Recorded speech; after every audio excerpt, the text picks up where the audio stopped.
ngapain sih belajar? Mending ke kantin ayo. Loh, habis ini ulangan biologi loh. Kamu sudah belajar tak, Revan? Loh, iya dah. Ya udah, penting ikut kita belajar aja yuk.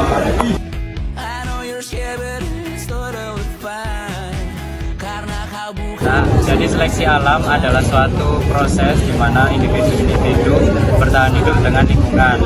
Makhluk hidup yang dapat bertahan hidup dengan lingkungannya akan mempunyai keturunan. Sedangkan yang tidak dapat bertahan hidup akan tidak memiliki keturunan. Oh gitu. Terus seleksi alam prosesnya gimana?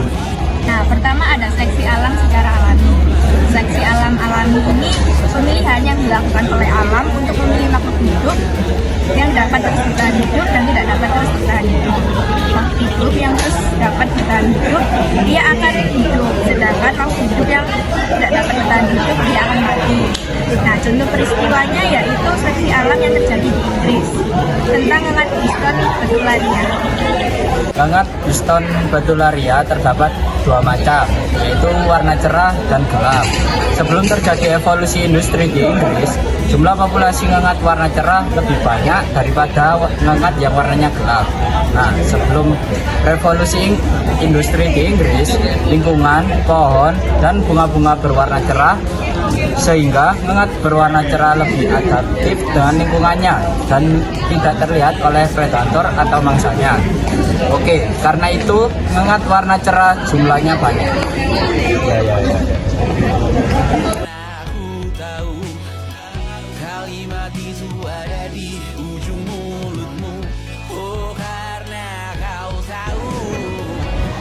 Wah, lingkungan kita sangat bersih ya. Iya, aku senang sekali. Ayo kita main. Ayo.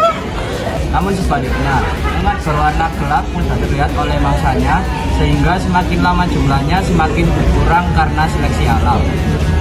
Sebelum revolusi industri, kita menjadi punah.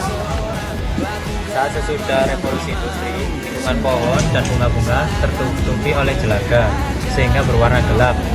Ngengat berwarna gelap lebih adaptif dibanding ngengat berwarna cerah karena tidak terlihat oleh mangsanya sehingga tetap hidup, berkembang biak dan jumlahnya makin banyak.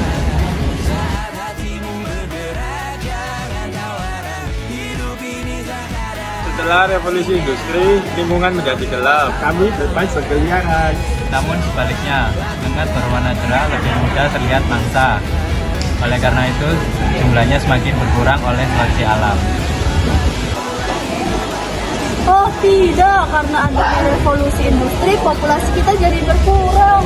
Iya benar, teman-teman kita akan segera mati. Nah, jadi itu tadi tentang seleksi alami. Sekarang seleksi alam buatan. Seleksi alam buatan merujuk pada seleksi sifat-sifat organisme tertentu yang dilakukan dengan sengaja oleh manusia.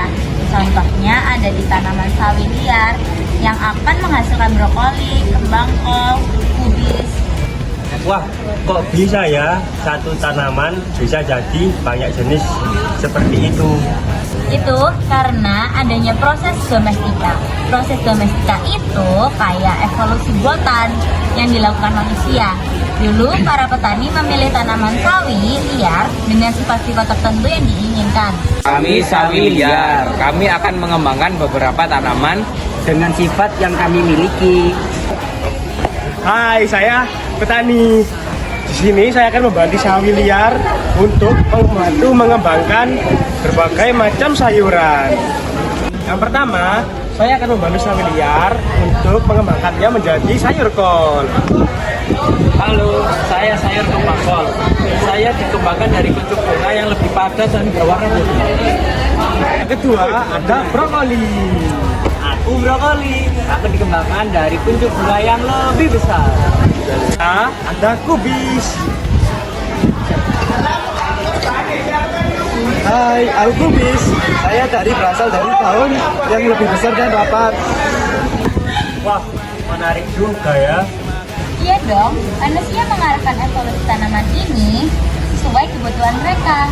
Makanya disebut evolusi buatan. Karena manusia yang mengarahkan, perubahan-perubahannya beda sama evolusi alami yang lebih acak. Nah, terus yang terakhir nih, Pak. seleksi alam dengan keanekaragaman makhluk hidup itu ada keterkaitannya loh. Oh, iya kah? Apa aja Zul? 1. Persaingan hidup.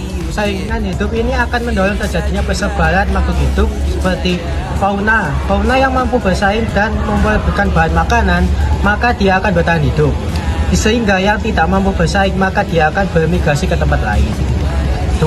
Adanya perubahan habitat. Saat makhluk hidup tersebut mampu beradaptasi dan merasa cocok dengan habitatnya, maka dia akan mampu bertahan, sedangkan yang tidak cocok, maka dia akan bermigrasi ke tempat lain, sehingga akan mempengaruhi persebaran makhluk hidup. Terakhir yang ketiga, tekanan populasi. Di mana adanya penambahan suatu populasi, maka akan berakibat pada munculnya suatu tekanan hidup pada suatu komunitas makhluk hidup, sebab adanya persaingan dalam memperebutkan makanan. Oh gitu. Sekarang aku ganti paham materi blok ini. Makasih ya Prabowo, Naujul, Naila, Tai. Sekarang aku jadi siap ulangan biologi.